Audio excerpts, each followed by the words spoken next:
I am here to deliver news every Buckeye fan will love. Ohio State can make the college football playoff. You are Locked On Buckeyes, your daily podcast on the Ohio State Buckeyes. Part of the Locked On Podcast Network, your team every day. What is up, Buckeyes fans? Welcome back to another episode of Locked On Buckeyes for the Locked On Podcast Network. I'm your host, Jay Stevens, also the host of the Jay Stevens Podcast. It is Friday, December 1st in the year 2023, and today's episode is brought to you by FanDuel. Make every moment more. Right now, new customers get $150 in bonus bets with any $5 money line bet. That's $150 if your team wins. Visit FanDuel.com/LockedOn to get started. During today's episode, we will discuss a school that is trying to pull Jim Knowles away from Ohio State, and we discuss Buckeyes action in the portal. And if you're looking for daily news sent right to your phone, Ohio State news, updates, and analysis, text 614-587-7853. This weekend is Champ Week. We get Big 12 Conference Championship game and Big 10 and SEC and the MAC and the AAC. You want to get championship games tonight and tomorrow at the conference level. I love this weekend. A lot of good football will be played. On Sunday afternoon, we'll get the announcement about who the four teams are that will play in the college football playoff in about a month from now. Many of you are sitting here saying, well, Ohio State will not be a part of that four. They're not playing this weekend. They lost to Michigan last week. They don't deserve to be in the playoff. Even if they are one of the four best teams in the country, they do not deserve to be there. And there's a side of the fan base that believes that. However, when I looked at everything Tuesday evening and Wednesday and Thursday, and even now putting this show together, I said, wait, there is a path for Ohio State to make the playoff this year. There are 6 teams I'm looking at, 3 teams specifically that need to have this one result for Ohio State to make the playoff this year. Number 1, Florida State has to lose. Number 2, Oregon has to lose. And number 3, this is the tricky one, Texas has to lose as well. Oregon is currently a 9.5-point favorite to beat Washington in the Pac-12 championship game. That's going to be tonight on ABC, 8 p.m. Eastern time. If Oregon loses, I do believe they're going to fall back behind Ohio State in the poll. Ohio State moves up. Florida State with the backup quarterback against Louisville in the ACC conference championship game. That game's going to be Saturday evening, 8 p.m. Eastern time on ABC as well. If Florida State loses to Louisville, currently Florida State is a 2.5-point favorite, not a big favorite at all. Honestly, not nowhere close to what I thought it may be if things were how I thought they were going to be a few weeks ago with Jordan Travis being the quarterback. If Florida State loses, that helps Ohio State. I do believe also Ohio State moves up and they would fall behind Ohio State. Now, Texas is a tricky one.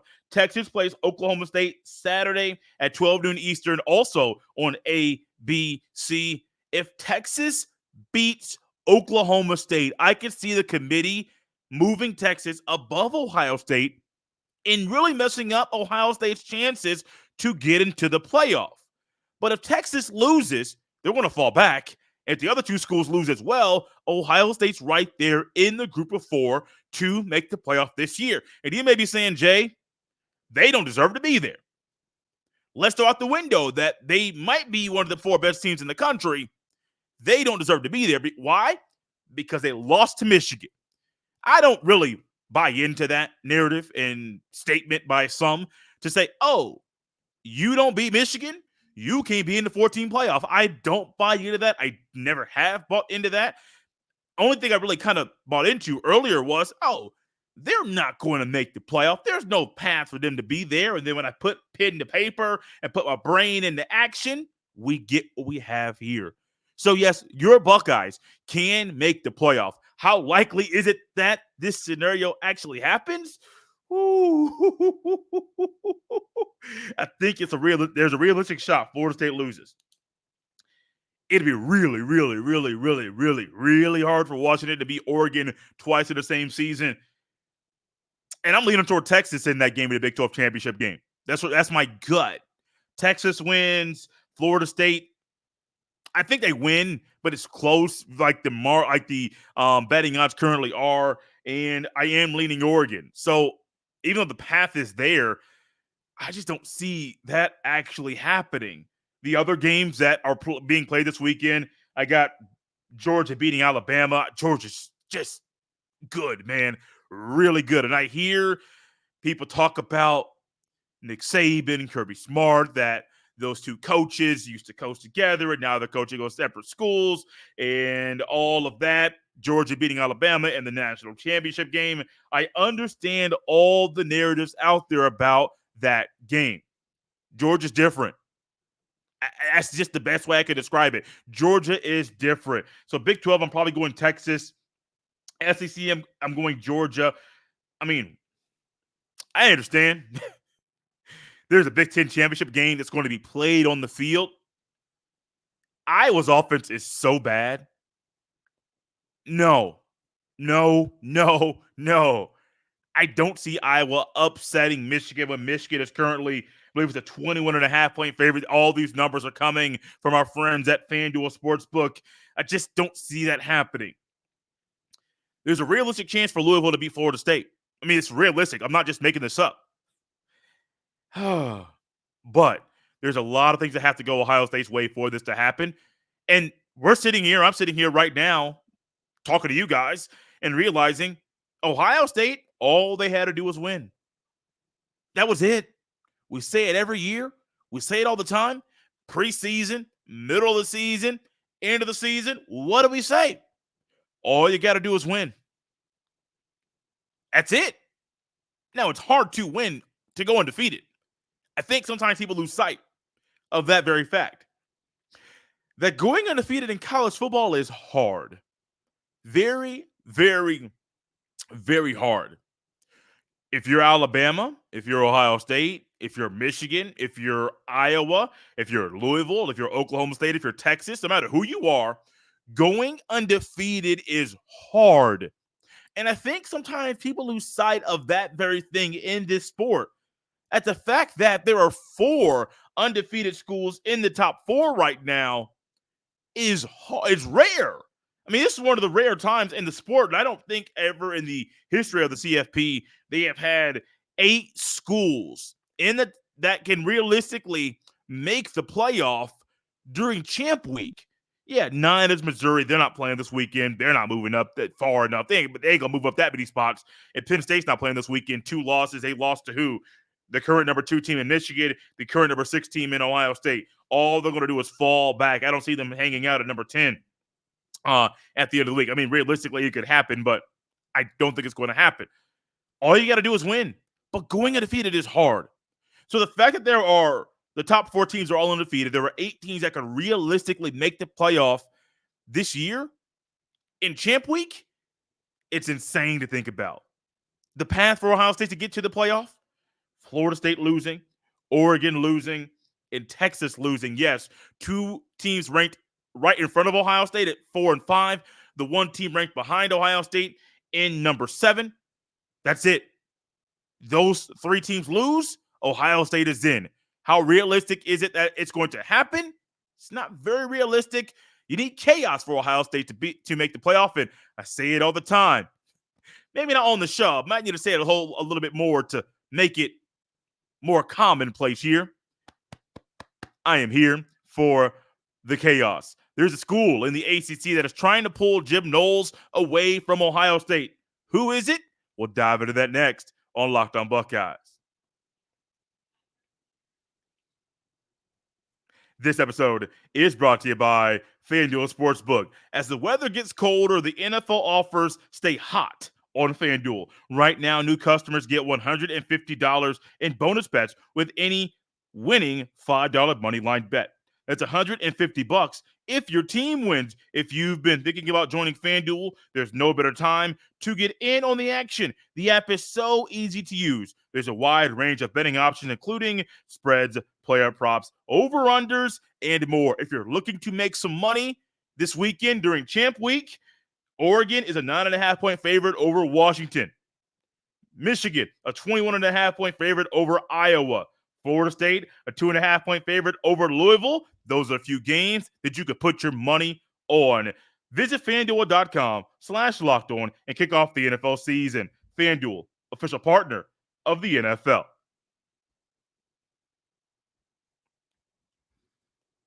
Thank you for making Locked On Buckeyes your first listen or first watch of every single day. Locked On has launched the first ever national sports 24/7 streaming channel on YouTube. Locked On Sports Today is here for you 24/7, covering the top sports stories of the day with the local experts of Locked On, plus our national shows covering every league. Go to Locked On Sports Today on YouTube and subscribe to the first ever national sports 24/7 streaming channel. Anytime there's a coach vacancy, there are going to be certain names that are out there. Mark Stoops is one of them. He was at A&M. Nope, he's back at Kentucky. I've heard Bobby Petrino, his name's being thrown out there as, hey, I want to be at an SEC school. Those are things that are out there. But then there's a time and a place you may hear Ryan Day. Will Ryan Day go to the NFL? We hear about Jim Harbaugh all the time. Will Jim Harbaugh go back to the NFL? Same with Day. Would Day go back to the NFL? Certain names will always be out there. And at this point in the season, I did not think Jim Knowles' name would be out there as a candidate to be a head coach somewhere in college football. I didn't think that was going to happen. However, Duke is looking for a new head coach. And who have they brought in to discuss being the next head coach? There are 3 candidates. They're currently in the early stages. One of them is Ohio State's defensive coordinator, Jim Knowles. Now, Jim Knowles and Duke have a history. He spent more time at Duke than he has at Ohio State. From the year 2010 to 2017, Jim Knowles was the defensive coordinator. He was also at times the inside linebacker coach. He was also at times the safety coach. And he spent a lot of time there at Duke and really improved and made a bigger name for himself at Duke in the way that he recruited, the way that he helped the defense get better, the way that he coached things up, the scheme that he brought there. I understand why Duke is currently looking at Jim Knowles. They also are not talking to, but have already talked to Manny Diaz, the Penn State defensive coordinator, and then also Tony Gibson, the NC State defensive coordinator as well. And one of the things that I think is very interesting and smart as well is to go after defensive minds, because Jim Knowles is a smart coach. He could be a head coach and bring in a wise offensive coordinator who hires, with the help of Jim Knowles, the quarterback's coach and the receivers coach, and puts that staff together on the offensive side of the ball. Why? Because you need to. I mean, Ryan Day is an offensive guy. He's not only the head coach, but he's calling plays. He works with the quarterbacks. I mean, he's very entrenched with the offense at Ohio State. And Jim Knowles, I think if he were a head coach at Duke or wherever, he would be the same way with the defense. But also, I think Jim Knowles he's 58 years old. He's been a coach for a long time, been coaching for decades. I think he would have a good handle on how to delegate, on how to move things around, on how to not get as drained emotionally and mentally as some younger coaches do. I do believe Jim Knowles would have a better handle on that. However, the portal and NIL and talent acquisition and roster management, those are all things that may hinder Jim Knowles from being the best head coach he can be. Now, he does have head coaching experience. Coached at Cornell from 2004 until 2009, went 26-34 during his time there. Tony Gibson has no head coaching experience in college. He did coach in high school, at the high school level in football for 1 year in 1995. And then Manny Diaz was a head coach at Miami from 2019 until 2021, went 21-15 during his time down there in South Florida. Now, I'm not saying Knowles is the front runner or he's in third place or in the middle. I don't know where he currently stands. But I'm currently watching, and this report came from Nicole Arbach of The Athletic, and Bruce Feldman was also in on the reporting of this as well, and Chris Vanini. They all heard and are reporting on this very thing with Jim Knowles. It wouldn't shock me if Duke is not the only school that comes after Jim Knowles and tries to get his services, maybe as a defensive coordinator, but probably more as a head coach. He's currently making $1.9 million. I don't think he's going to go to a lateral move at another school, which might be a dip financially in his yearly salary. So I do think if Jim Knowles is probably going to stay at Ohio State or go somewhere else. Now think about this, though. I want to make a statement here that may be a little odd, but it makes sense. If Jim Knowles is going to leave to go to Duke or go to somewhere else to be a head coach, I'd rather it happen now than a month from now or 2.5 months from now. Why? Because you got time right now as coaches get fired and things happen with players going to the portal. You have time right now to figure things out, to get a guy in quickly. I mean, think about it. Jim Knowles came in January. I think it was it after the Michigan game, like less than a week after?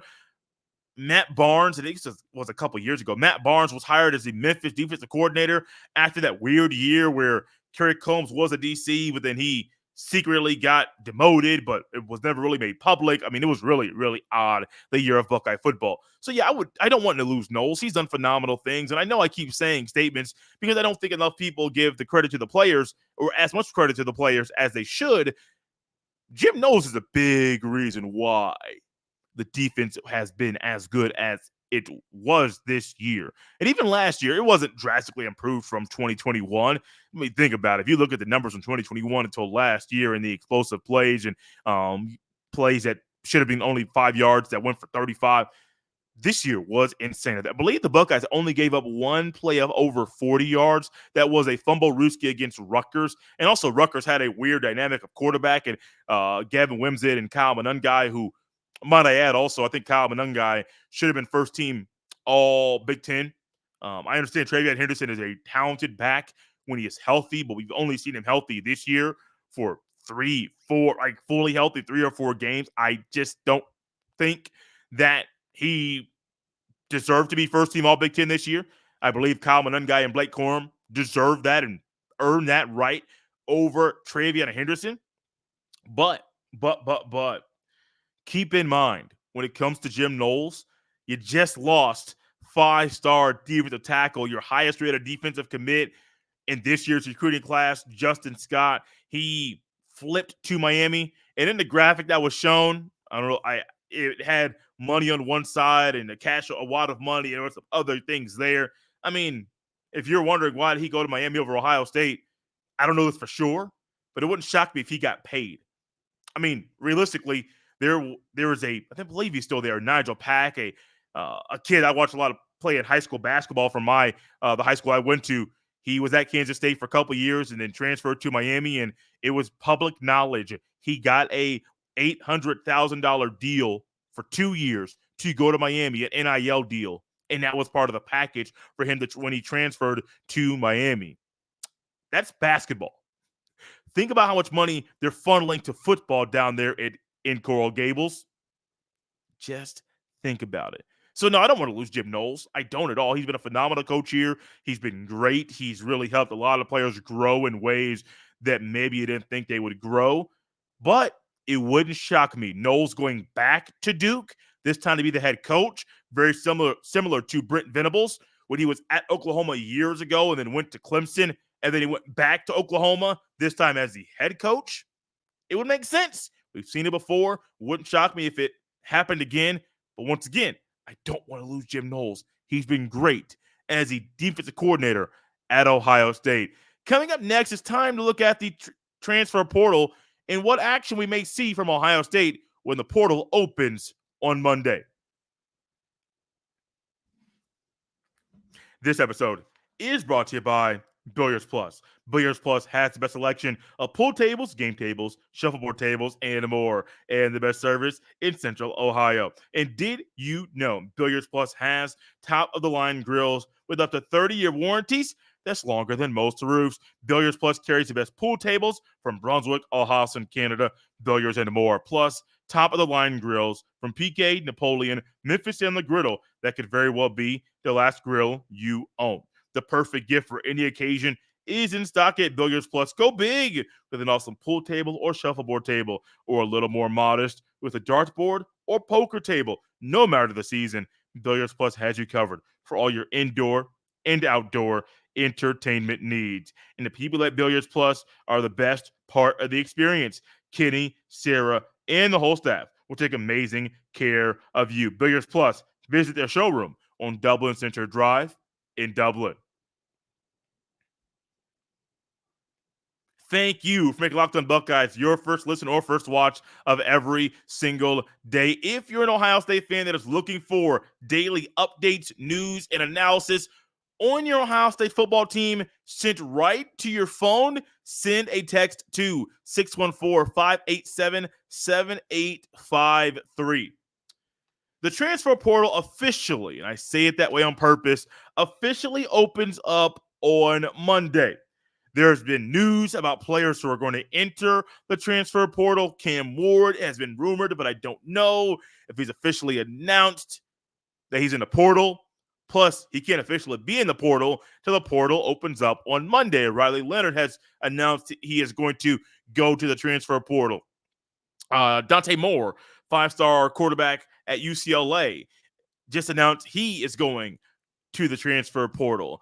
And there's going to be a lot of guys over the next few weeks Ohio State's currently going after. They offered a former Middle Tennessee State defensive tackle who is going to be in the transfer portal. And I say going to be because he can't be in the portal yet until the portal opens on Monday. And so when the portal opens on Monday, I am going to be watching and trying to looking at what positions is Ohio State going to go after.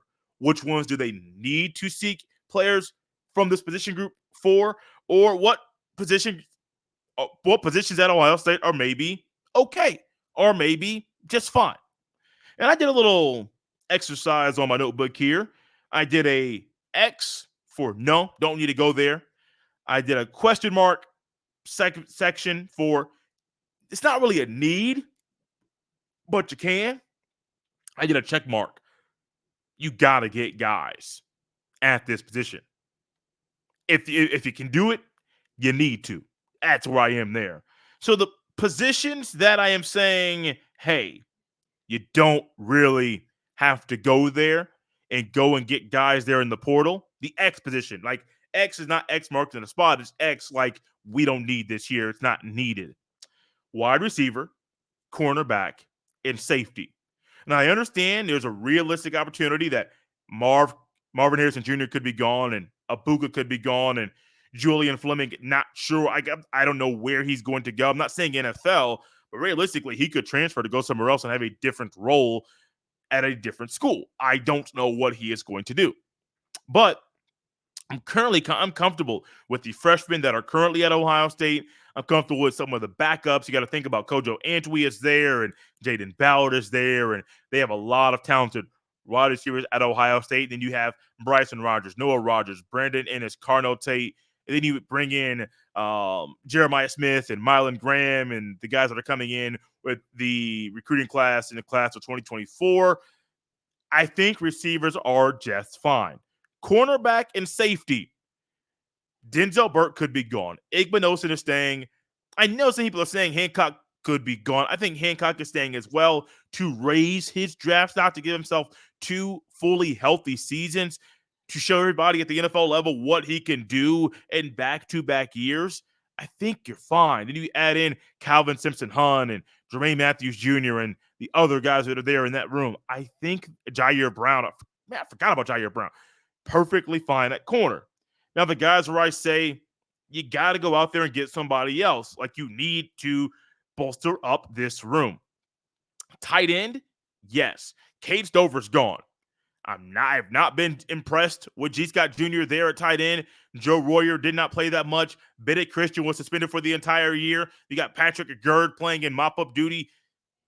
You need somebody else there at tight end. If you can go out there and get a starting tight end in the portal, you bring him in. It may not be the norm for Ryan Day. It may be a shifting of the mindset and philosophy, but you go bring him in. Quarterback. I know I would defend Kyle McCord, say Kyle McCord's a good quarterback, not a perfect quarterback, not an elite quarterback. He is a work in progress. We saw some of that progress being worked to perfection and also not so well during the game against Michigan. If you can go out there and get a quarterback that you know is proven, can get the job done at quarterback and be a dual threat and still get things done in the pocket as a pocket passer, go out there and get him. So tight end, quarterback, offensive line as well. I'm not so much on the yes for D-line. D-line and running back are two of the positions where I'm like, yes, maybe, but it's not a need. Realistically, on the defensive line, you could lose your entire starting lineup. And if that happens, I move them to the absolutely yes, go out there and get somebody in the portal for the D-line. Yes, Sawyer, Tuimalowau, Tyleik Williams, and Mike Hall, they could all be gone. I don't think all four are going to leave. I mean, there's a realistic opportunity that all four end up staying next year, and then they would go to the no category. Running backs is interesting because no running back at Ohio State has to leave. Chip Trayanum can be there next year. Mayan Williams can be there next year. Trevion Henderson, Evan Pryor, Dallin Hayden, and the walk-ons as well. Wiltrell Hartson, the freshman from Ohio. They don't have to leave. Now, here's the thing about this group. I don't know who the starter is going to be next year. If you have a competition like that at the running back position, like you did for quarterback, there's a realistic shot Dallin Hayden starts next year. And if they get a whiff of Dallin Hayden starting in the spring before the second portal window opens, they could enter that window at that point in time. So the running back room was very interesting because the production you thought you would get from an Ohio State running back didn't really happen this year. Mayan Williams, who I was like, hey, that's my guy. He's out for the year with an injury. Trevion Henderson gets hurt once again, but he comes back. But we all see once again that he is not the most physical style of running back. He is very more a finesse guy, but I don't know, man. Running backs is one, it's a question mark. And I know there will be talented offensive linemen, defensive linemen, quarterbacks, tight ends at every position. You can find somebody talented in the portal. But you got to be very, very picky and particular about who you bring in. One thing about defensive linemen, you got Hero Canoe, you got Jaden McKenzie, and you got Tywone Malone, who I thought was going to be a rotation piece this year, the Ole Miss transfer from a year ago, who did not play that much this year. I was thinking he was going to play. Didn't happen. So you got some guys that are youthful. Oh, I did not do one position. Linebackers, excuse me. You got to go get more LBs, man. Like, you have to. You have to. You have to. There's no exception. You got to go out there and get them because everybody wants CJ Hicks. Some of y'all don't want Cody Simon. Don't forget there's Reedy Carrico that's there. You got Peyton Pierce coming in, the talented freshman from Texas. I don't think he's going to play, but you got to get some more linebackers. Get back to playing Buckeye linebacker football because it's been a long time since we've had that level of linebacker play in Columbus. Out of here on a Friday. I hope you guys are going to be like me, watching all the football this weekend. Tonight, you have the Conference USA Championship on CBS Sports Network, as well as the Pac-12 Championship game. That'll be on ABC tomorrow. We get Big 12, MAC, Mountain West, SEC, American Athletic, the Sun Belt, the Big 10, and ACC. So much good football is going to be played. The games I think Buckeye fans should focus on: Oregon and Washington tonight, tomorrow Texas and Oklahoma State, tomorrow Louisville and Florida State. And I say, if you want to watch the best game of the day, Georgia, Alabama, smack dab in the middle of the day, SEC championship game in Atlanta, Georgia, 4 p.m. on CBS. You don't want to miss that game.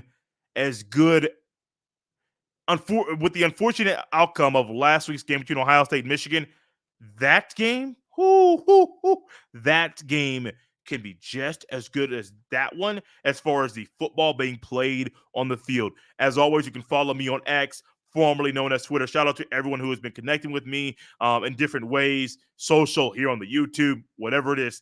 Keep the community growing here at Locked On Buckeyes. Follow me there at jstevens07. Send all of your emails to jstevens317@gmail.com. This has been Locked on Buckeyes here on a Friday. Oh, once again, if you're looking for Buckeyes news, updates, and analysis, send it right to your phone. Send a text to 614-587-7853. We're out of here on a Friday. Buckeye fans, I hope you enjoy Champ Week and look to see who the Buckeyes will play in a bowl game on Sunday afternoon and maybe find themselves in the college football playoff.